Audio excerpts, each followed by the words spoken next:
refreshments? If you got one, yeah, that'd be good.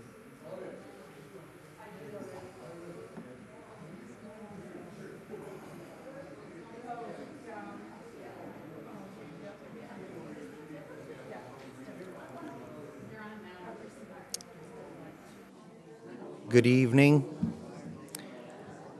I'd like to welcome you to tonight's presentation by Pastor Don Mackintosh. I'd like to invite you to come forward.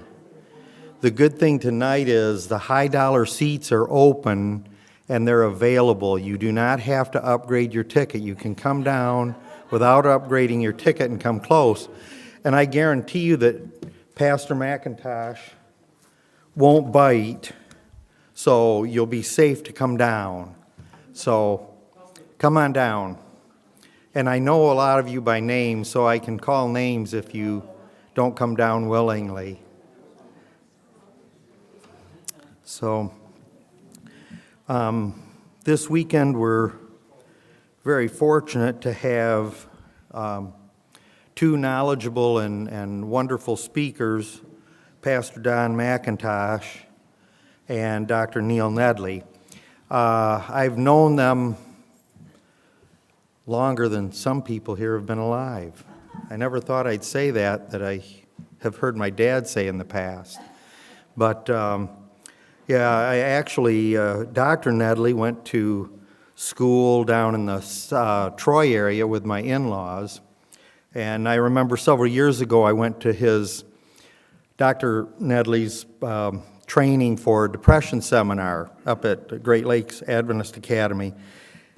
And it was very interesting because he would start telling a story, and I knew him well enough that I'm like, okay, I can finish this for you, Dr. Nedley. But, and Don and I go way back. When he was a youngster at Adelphian Academy here, I was one of the staff teaching there, and I think we had some early morning basketball games. There was one of the other students was real good friends with one of the faculty member, and the faculty member and I were running in the morning to get in shape, and we tried to get this other student to run with us, and he said, no. He says, I'll play basketball with you, though. And I worked on maintenance, so I had the keys to everything. I asked the PE teacher if we could go in and play basketball in the morning. So Dan Walter and I would play any two students, 2-on-2 full court. And we only lost one game. Tim kept bringing better and better players with him in the morning, but the one game we lost was we had a week of prayer speaker. I don't know if you remember him. He was from South Carolina. That guy was good, and he beat us. So, but yeah, that was kind of fun. And it was interesting. The first time I saw Pastor Mackintosh on 3ABN, I was working afternoons, got home 11:30 at night, and I turned on the TV, and here's these two guys on 3ABN. And I'm like, I know those guys. I know those guys. It was Pastor Mackintosh and Dr. Nedley.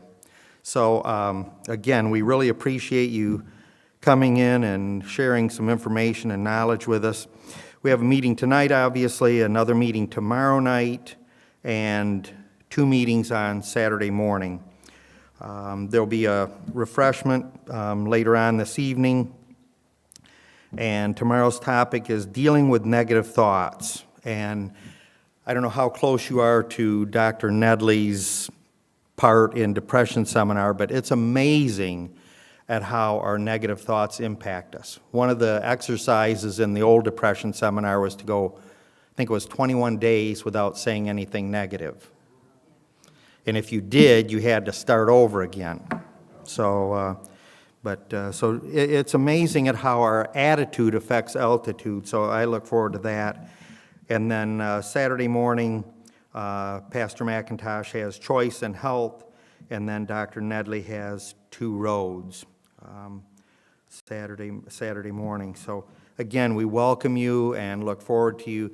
And I don't know if a pastor has roots to Holly that go way back. His grandfather, Elder Mackintosh, was a pastor here in the Holly Church years ago. I got that from my dad, who's older than I am. But welcome, Pastor Mackintosh.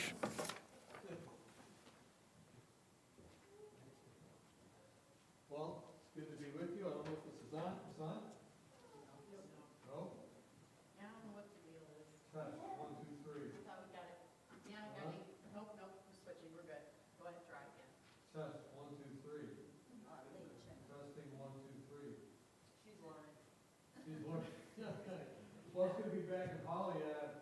I remember when this church was built. I was in school here from 77, 78 through 81. And I saw one of my classmates here. Where's Terry? Hey, there's in the back. Yeah, she would come in from the village. I still remember she and Cherie and Wayne sitting in the cafeteria. And we had a lot of fun together in those years. And so yeah, I don't think I've really been back since then, to be honest, except for maybe a graduation near that time, maybe 82 or 83. My brother graduated from here as well. So did my sister. My sister married Don Smith. So the Smith clan used to live here, right along the same road where Terry used to live and where Rich and Randy and their mom and dad lived.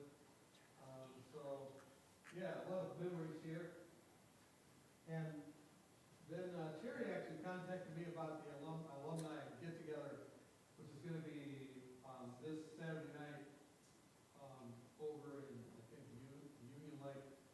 And then I thought, wow, I should go the whole weekend, and then called up the pastor here and worked out that we were able to come here. Dr. Nedley, I talked to him about it. He's coming as well. He was going to come tonight, but he actually coming tomorrow, and then we're dividing things up. We work together and have worked together for, yes.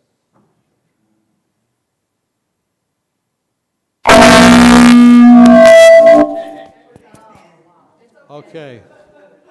I didn't break it down before you turned it on. That's my fault. Okay, so, yeah, Dr. Nedley and I worked together, I think, we've worked together the last 15 years. So, when people talk to us, he's a physician. See what you did to this child. I'm going to deal with that in our seminar tonight. No, traumatizing youth. Now, we worked together for the last 15 years. I think it's 15 years, might be a little more.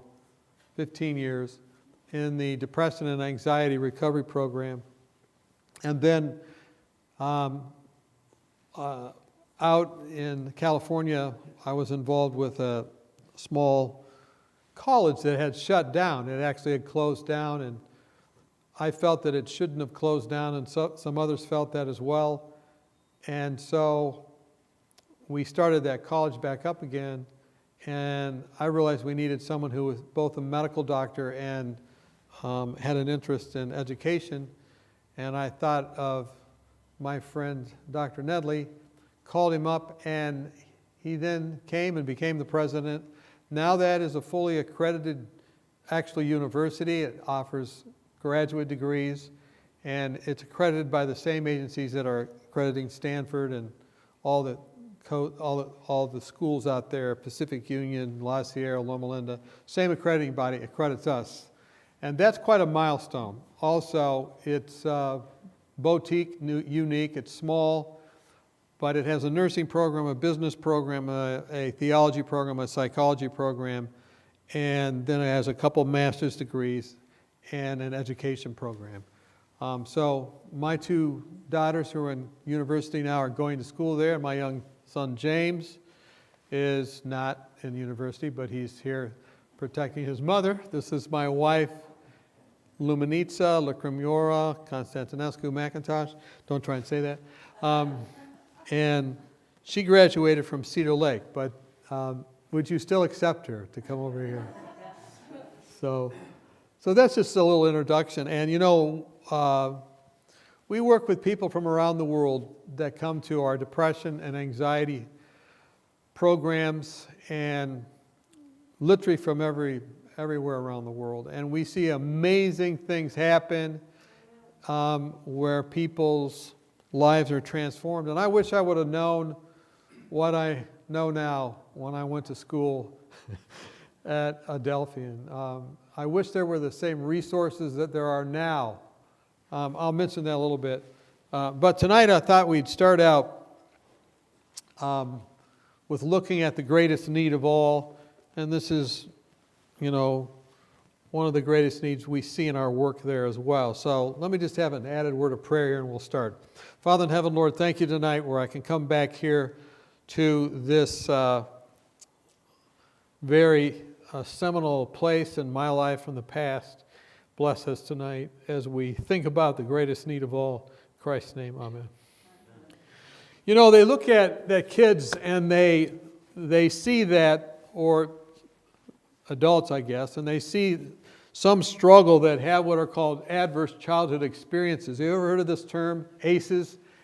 Adverse childhood experiences. How many of you ever had an adverse childhood experience? Now, I had several of them when I went to school here, but some of them were, self-induced. I can remember back then I weighed about 86 pounds, and 80 of it was my mouth. And 6 of it was like the support structures. And I was just telling Dr. Patterson here that I actually got thrown out of the dorm window 3 times when I was in school here. And it wasn't the first floor. It was the second floor or third floor, one in the back section and one in the front. You can't see it anymore because I guess they tore the buildings down. But adverse childhood experiences, I want you to take a test tonight to see, in fact, what kind of adverse childhood experiences you may have had. Here's some questions. Prior to your 18th birthday, and please keep score, giving yourself a point for each one of these if you experience them. Did a parent or other adult in the household often or very often swear at you, insult you, put you down, humiliate you, or act in a way that made you afraid you might be physically hurt? If you say yes, that's 1. Did a parent or other adult often or very often push, grab, slap, throw something at you, or ever hit you so hard that you had marks or were injured? If you say yes, put another point. Did an adult or a person at least 5 years older than you ever touch their body in a sexual way, attempt to do various things that you can read about there? If you say yes, put 1. Did you often or very often feel that no one in your family loved you or thought you were important or special, or your family didn't look out for each other, feel close to each other, or support each other? If you say yes, put 1. Now, by the way, I might just stop here and say that many times people drop their kids off at academy because there's sometimes problems at home. Did you realize that? And so this school, when it was functioning, was actually serving a very valuable purpose of being a family for some people that were having some real difficulties. Number 5, did you often or very often feel that you didn't have enough to eat or had to wear dirty clothes, no one to protect you, or were your parents too drunk or high to take care of you or take you to the doctor if you needed it? If you say yes, put another one down. Were you or your parents ever separated or divorced? If you say yes, put 1. Was your mother or stepmother often or very often pushed, grabbed, slapped, had something thrown at her, or sometimes or often kicked, bitten, hit with a fist or hit with something hard? Put 1. Did you live with anyone who had a problem drinking, alcoholic or street drugs? If you say yes, put 1. Was a household member depressed, mentally ill, or did a household member ever attempt suicide? If you say yes, put 1. And finally, number 10, did any of your household members ever go to prison? If you say yes, put 1. So, if you add those up, that's your ACE score. That's your adverse childhood experience score. And unfortunately, we work with people that have 7, 8, 9, 10 all year. And you might think, what does that matter? Well, if you have these ACEs, you have a lot more risk for all of these different things: marijuana use, alcohol use, anxiety, tobacco use, etc. And how common are they? Well, 16% of people you meet have 4 or more of these ACEs. So you're just walking down the road and you're going to meet people that have that. 38% don't have any. Anybody here be vulnerable enough to say they have an ACE? Does anyone here have an ACE? Anybody know someone that has more than 5 aces that you know of? So when you have an adverse childhood experience, many times, we do in our health seminars a lot of talk about, oh, they got high cholesterol, they got hypertension, they got this or that. Sometimes what's driving all of those things are the aces underneath. Look at these: alcoholism, illicit drug addiction, chronic obstructive pulmonary disorder or disease, depression, ischemic heart disease, liver disease, risk for intimate partner violence, multiple sexual partners, STDs, smoking, suicide attempts, and unintended pregnancies. And really what it's going back to is relational meltdown, not so much, oh, I was eating a big cheese pizza. Well, why were you eating the big cheese pizza? And why were you overeating? Because maybe you're self-medicating, and maybe it's because the relationships are not that great. I don't know if that makes sense to you, but often this is the case many times in our New Start program and also our depression and anxiety program. People will present with terrible physical symptomology, but really underneath it's relational issues that are driving it. The higher the number of ACEs, the higher probability of physical emotional illness as well as self-defeating behaviors. And we don't have sound on this. I would show you that, but we can just go on. That, by the way, is a clip, a very famous, renowned clip of this kid. I'll just talk about it, who is being neglected by its mother in real time. And let me just show you what happens. So here's the baby who comes in, and they have a great relationship together, and they're looking at each other, and they're engaged. And then the mother turns away and doesn't look back at the baby. So she's playing with the baby, you can see, and they're getting along fine. And then suddenly she turns and doesn't look at the baby anymore. And they're relating to each other. The baby's pointing. She's looking at, mother's looking at where the baby points. And then all of a sudden she doesn't do that anymore, and you can see what happens. Let me see if I can. Okay. So she doesn't respond anymore and just has a flat affect, and the baby immediately picks up and says, "What's happening? What's wrong?" Starts to raise its arms and then starts to scream, squeal, but the mother does not respond at all. And then the baby just kind of loses it. What's happening? Why aren't you responding? What's happening? And you see the mother's not looking at all. And then she's looking around trying to see what's going on. Why is my mother not responding? And finally the mother comes back, soothes the baby. And this is a very famous clip. This is what happens to many people just in life. They are not really attached significantly to people, and sometimes the people that should be attached to them have turned on them.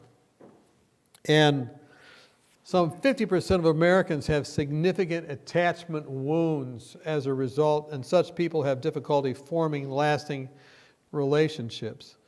Another very famous study at Harvard, one of the longest standing studies at Harvard, looked also at relationships between parents and kids. Fathers, feelings of closeness between fathers and children is very important for a kid's development. If they don't have those, 82% of those participants will have diagnoses in midlife they wouldn't have had otherwise.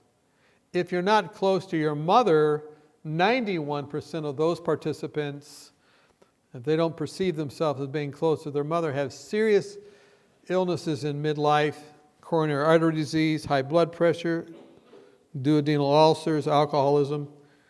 And so many times, like I said, and you've had a lot of seminars here, I've noticed, because I've looked at some of the things you've had here, some of the health seminars, and those are all great. But underneath those is relational issues and attachment issues sometimes. And I'm not saying if I look at you and you might be a little obese, that I'm going to think you have some kind of ace. Don't get me wrong. But sometimes that's true. Does that make sense? 100% of participants who rated both their mothers and fathers low in warmth and closeness 35 years earlier had diseases diagnosed in midlife. So this is a big thing, and that's building up to the greatest need. And what do you suppose the greatest need is then? Have you figured it out yet? It's having close relationships with somebody. Wouldn't you say that's a big need? That's a big need. A merry heart doeth good like a medicine, but a broken spirit dries the bones. And here's a picture.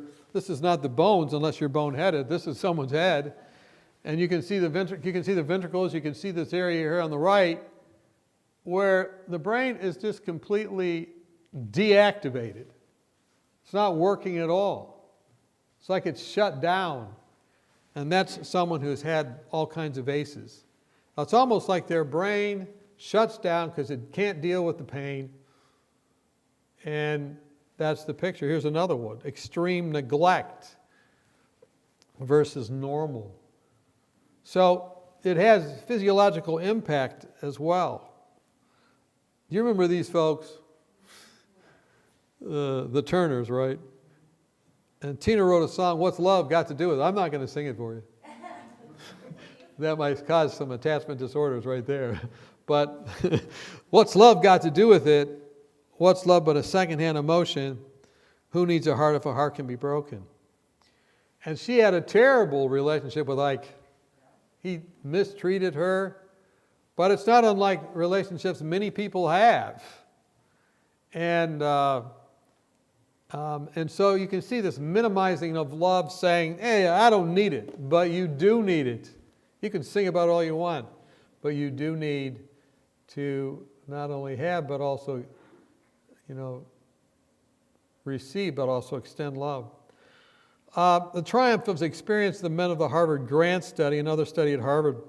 Love is really all that matters. There's only two pillars of happiness. One is love, and the other is finding a way of coping with life that does not push love away.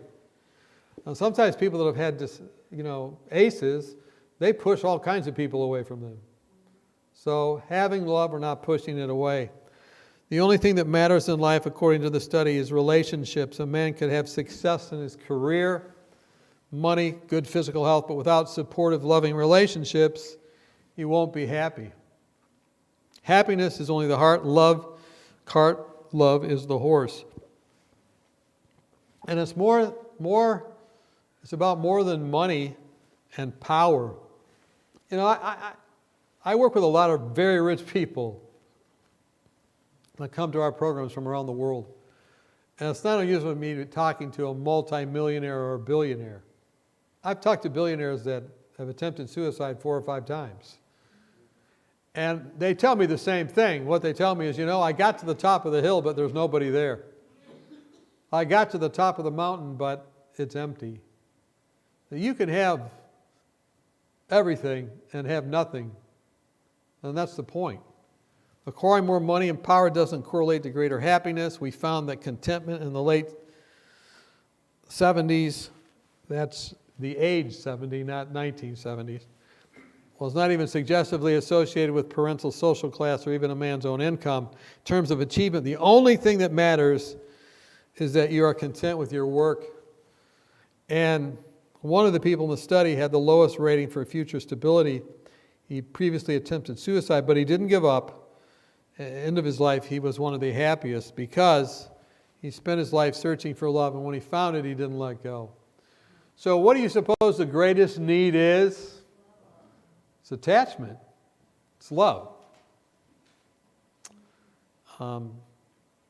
Challenges and perspective they give you can make you happier. Maturity is sort of a movement from narcissism to connection, and a big part of this shift has to do with the way we deal with challenges. So reframing things, we call it CBT, but looking at things differently. And I just was talking to somebody here. A lot of times in academy, and I'll show you a slide later as to why this is. Sometimes people have a bad experience in academy. They leave the church. They leave God. They didn't learn how to deal with the challenges, and maybe they shouldn't have had those challenges. Maybe the people that were, in my second hour, I'm going to talk about why that happens. I wish I would have known this stuff when I went to school here, but I probably couldn't have understood it. But anyway, the capacity to make gold out of life's problems has a significant effect on social support and overall well-being. And isn't this what we need to learn? How to reframe things and be able to go on. Strong relationships are far and away the strongest predictor of life satisfaction.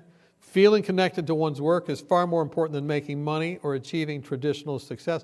I know that. I've worked at the place I worked was volunteer wages for years, for a decade. It's not now. It's now we got enough students. I think we're the only school I know of in Adventism that's running in the black. And that's actually miraculous. We don't receive government money because we don't want government intrusion. We don't receive church money because they won't give it to us. They don't want to intrude. But you know what? It's been a great 12 years. Neil and I have worked together doing that for 12 years. And 2 alumni graduates working together with others. We have so many people out there from Michigan, we call it Western Michigan University. That's what we call it internally. Anyway, the conclusion of the study, not in a medical but a psychological sense, is that connection is the whole shooting match. If you can be connected, and by the way, that's what a place like this stands for, right? A church is a place of connection. The more areas in your life you can make connection, the better. So remember that Harvard Masters of Stress study, Dean Ornish, quoting it when I was at a conference over in Sausalito not so many years ago, said this: the real epidemic in our culture is not only physical heart disease, but spiritual heart disease. That is, the profound feelings of loneliness, isolation, alienation, and depression that are so prevalent in our culture with the breakdown of social structures. Dean can't bring himself to say church because he's a New Ager. I mean, in his seminars, he's like, home, that's how you get together. Home, that's unity. But, and that does something. But social structures that used to provide us with a sense of connection and community.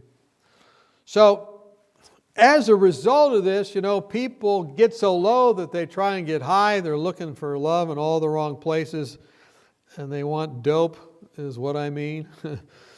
So you smoke marijuana, and now it's legalized. I noticed here in Michigan as well. And so everybody thinks this is the answer. It does increase your dopamine, giving you a sense of reward and a sense of satisfaction. It's fleeting. It has a lot of side effects that maybe are not the best. Alcohol, dopamine, 200% elevation. Nicotine, 225%. Cocaine, 400%.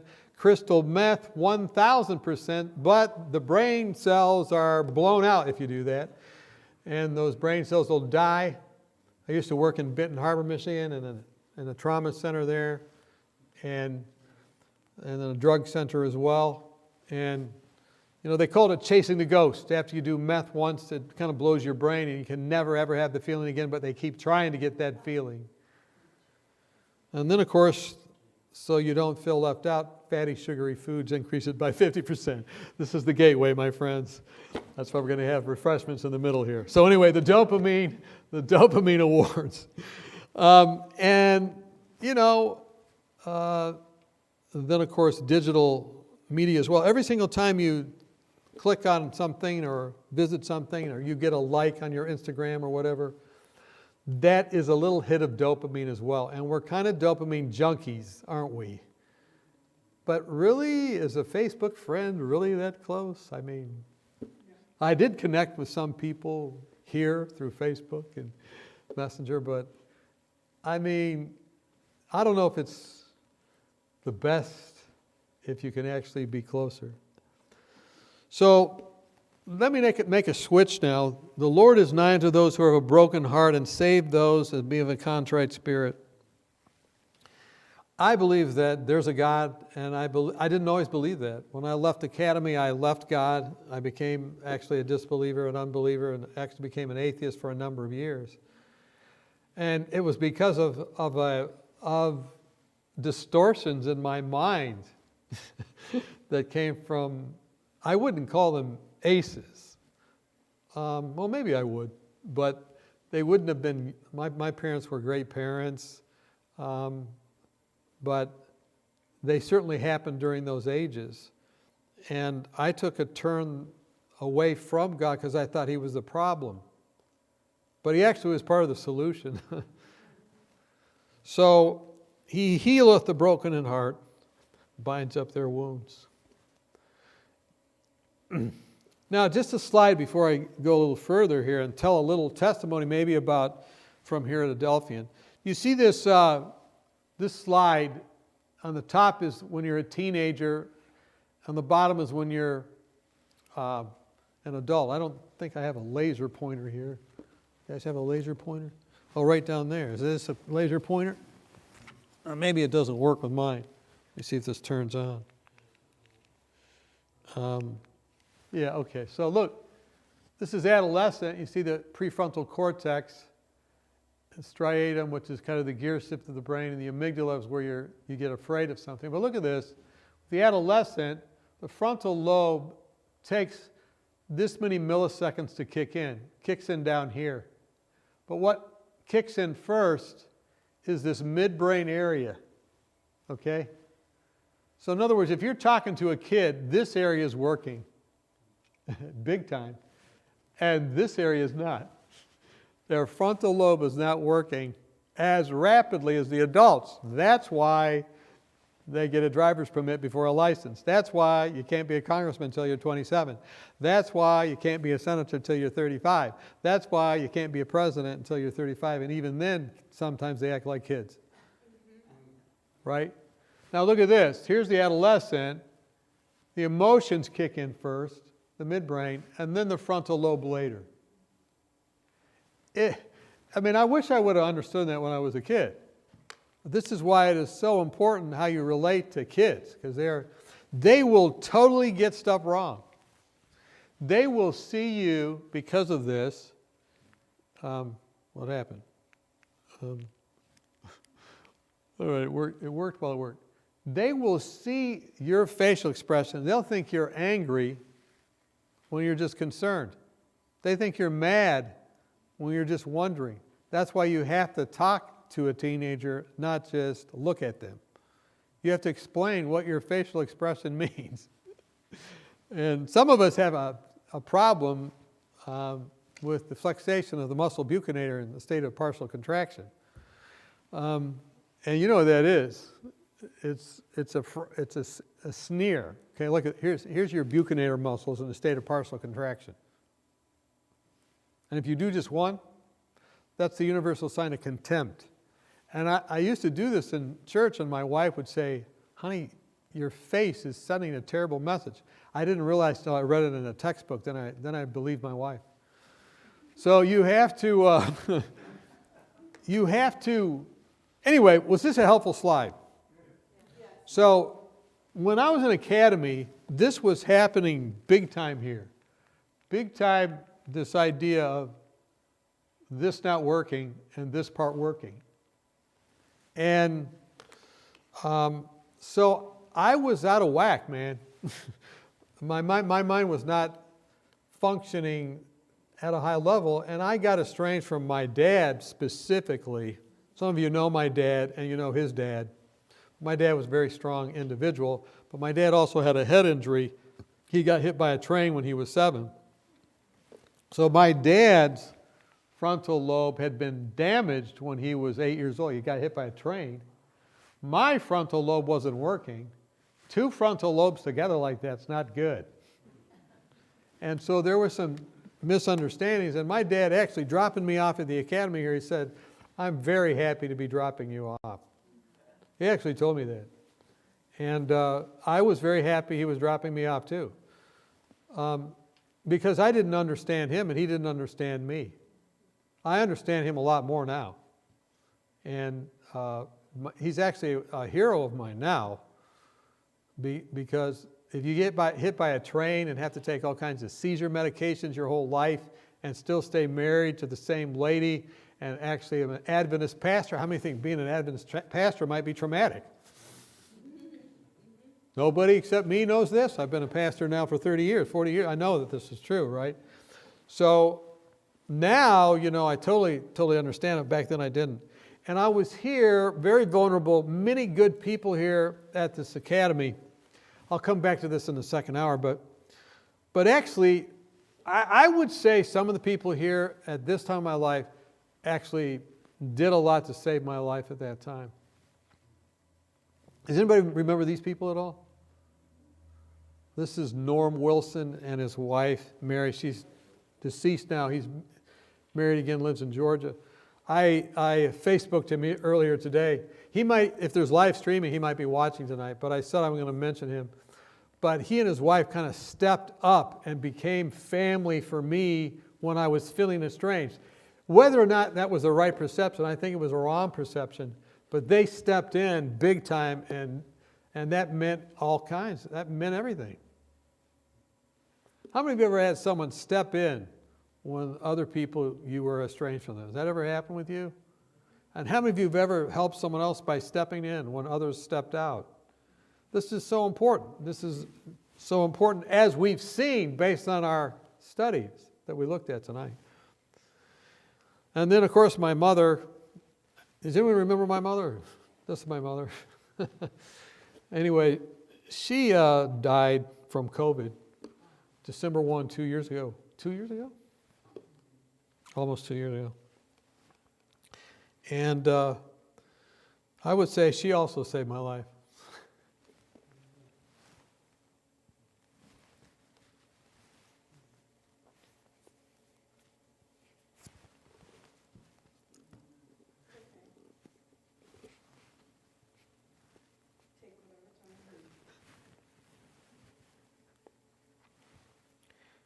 So maybe I'll come back to that, but just to make a long story short with that, I was in the process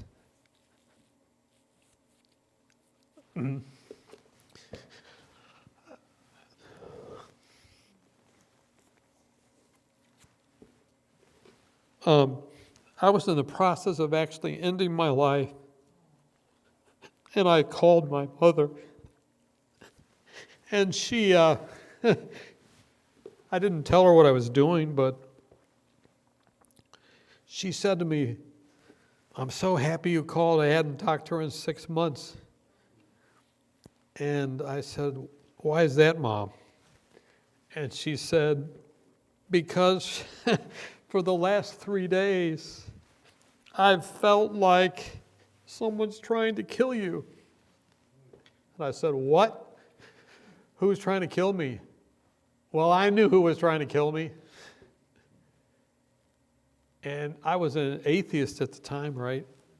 And so she made me promise her that I would get in my car and come home before she hung up. And so I did, and I drove right past here on I-75 home.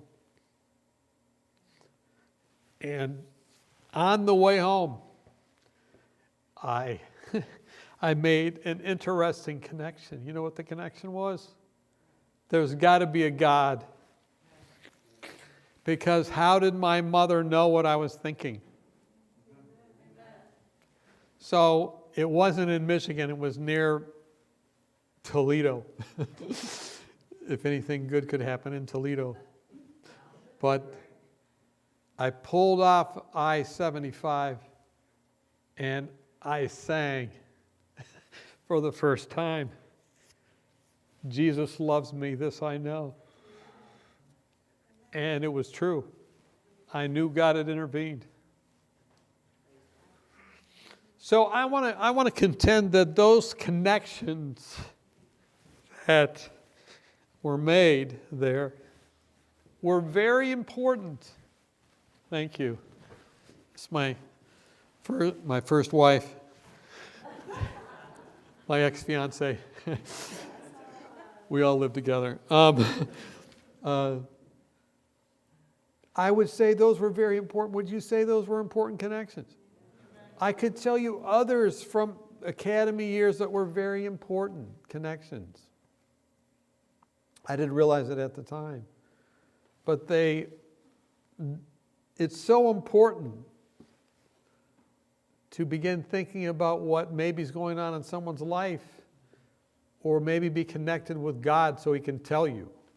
How many think that might be important, to be connected that way? Certainly my mom was. All right, this is what I wanted you to read, and we'll close. This is actually a key psalm in Hebrew, and I want to end with it tonight for our first talk, and then we'll take a little break. Psalm 139. I want to say that this is one of the most important psalms I use in my work today. And it's because it shows, well, let's see what it shows. You can read this with me if you want. For you formed my inward parts, you covered me in my mother's womb. I will praise you, for I'm fearfully, wonderfully made. Marvelous are your works, and that my soul knows very well. My frame was not hidden from you when I was made in secret, skillfully wrought in the lowest parts of the earth. Your eyes saw my substance, being yet unformed, and in your book they all were written, the days fashioned for me, when as yet there were none of them. What's that telling us? That's telling us before we were born, what? God knew us before we were born. He was connected with us before we even knew anything. Before I knew you, before I formed you.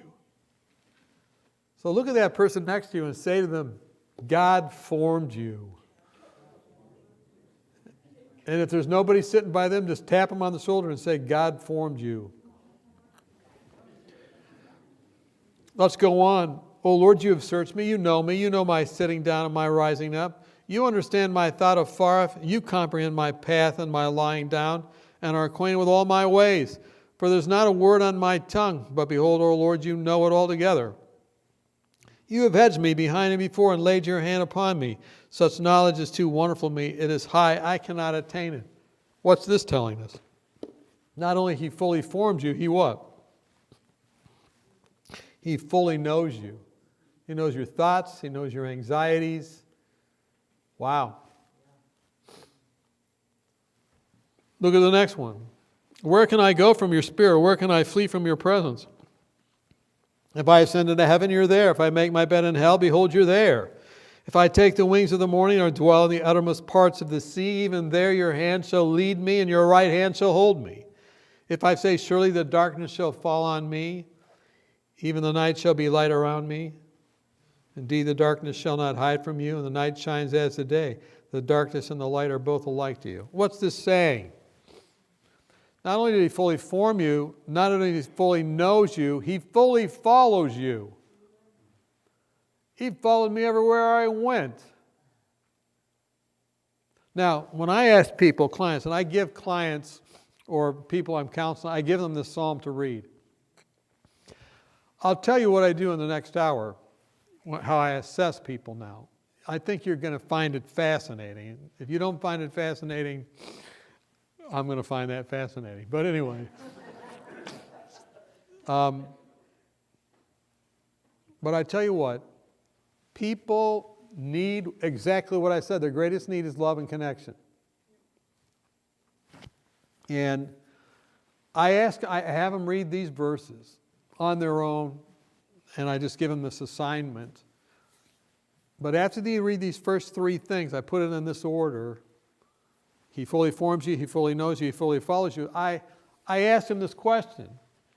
If somebody, if somebody fully knows you, and by the way, this is my son with his dog a couple years ago, and I asked him, James, why are you in the cage with the dog? And he said, I just want to understand what's going on. So anyway, sorry, James. I want to keep you focused here. But if God fully forms you, knows you, follows you, and I ask people this. God fully formed you, He fully knows you, and He fully follows you. If somebody knows that much about you, what do you think they'd think of you? If somebody knew that much about you, what do you think they'd think of you? And I get time after time, I don't think God thinks that much of me. I don't think I'm worth that much. If he fully followed me, he'd know where I was on the internet, and I'd be in trouble. If he fully followed me, he'd know where I went last week. And a lot of people, they don't think it's a good thing, all this intelligence and information. But that's why the next verse is so important. Look at this next verse. With all this information, what do you think God thinks of you? Look at what he thinks. Verse 17, according to the psalmist. How precious also are your thoughts to me, O God. How great is the sum of them. How great is the sum of them. If I should count them, they would be more in number than the sand. And when I awake, I'm still with you. What in the world does that mean? He's saying God has all these thoughts, and he doesn't leave. When I wake up, he's still there. I can remember being in a drunken stupor, left by my friends in a tub in Chicago, and waking up the next morning, in SpaghettiOs because I'd thrown up all over myself. I could have aspirated and died. These were not good friends. They were as good as they could be. But this is saying, even though God knows all those things, he doesn't leave you. How many think that's good news? If that can be true. Lots of people say, I don't even believe it's true. I used to say it wasn't true, but I believe it's true now. God knows your story, and he's not mad. He's trying to connect with you. His thoughts are more in number than the sand. And Earth's beaches contain about 5,000 billion, 5 sextillion grains of sand. And that's just the beaches. That's not the deserts. And he has all those thoughts about each one of you. And he cares. I love this text. This was the most searched for text for as long as the internet, ever since Al Gore invented the internet. I know the thoughts that I think, notice how it says it, towards you. He's telegraphing thoughts towards you. I know the thoughts I think toward you, says the Lord. Thoughts of peace, not of evil, to give you a what? A future and a hope. This is the most searched out text on the internet of all time. Because I think it's the most hopeful. And I believe it's true. Fear not, I have redeemed you. I've called you by name. You are mine. And he's looking at every nation, and he says that. He knows every individual by name and cares for each as if there were not another on the earth. Now, how many think we need to be reminded of this from time to time? And how many think we need to be reminding others of this from time to time? God fully formed you. God fully knows you. God fully follows you. He fully loves you is basically what the text is saying. And you know, other people will let us down, and it doesn't mean they mean to. They're just like us. They're human. But God will never let us down. So what should be our response? It's kind of interesting, verse 19 and 20. Oh, that you would slay the wicked, O God. Depart from me, therefore, you bloodthirsty men. They that speak evil against you wickedly, your enemies who take your name in vain. I'm going to come back to that in the next hour, but doesn't this kind of sound out of place? Slay them. I hate them, O Lord, who hate you. Do not hate them. Do I loathe them? I hate them with a perfect hatred. I used to wonder about this, but then I thought, you know what? When you find someone that loves you like God does, you're protective. You don't want anyone else to touch that. And by the way, when you really think about it, God became sin. He became the hated thing. So don't judge the psalmist too harshly. God himself became hated so that we could be loved. Isn't that the story of the gospel? God fully formed you. God fully knows you. God fully follows you. God fully loves you. And so as we close this first hour, as a result, what do you want? You fully accept him. You fully defend him. And then you ask him to do what? How does the psalm end? Search me. Read it with me. Search me, O God, and know my heart. Try me and know my anxieties, and see if there's any wicked way in me, and lead me in the way everlasting. You see, when you find someone that really loves you, fully knows you, fully forms you, fully knows you, fully follows you, fully thinks all those thoughts to you, you can trust them. You're so attached that you can say, what? Ask him to do what? Search me, know me, try me, see me, lead me in what way? Not just in the way that's lasting, but in a way that's what? Everlasting. So what's the greatest need?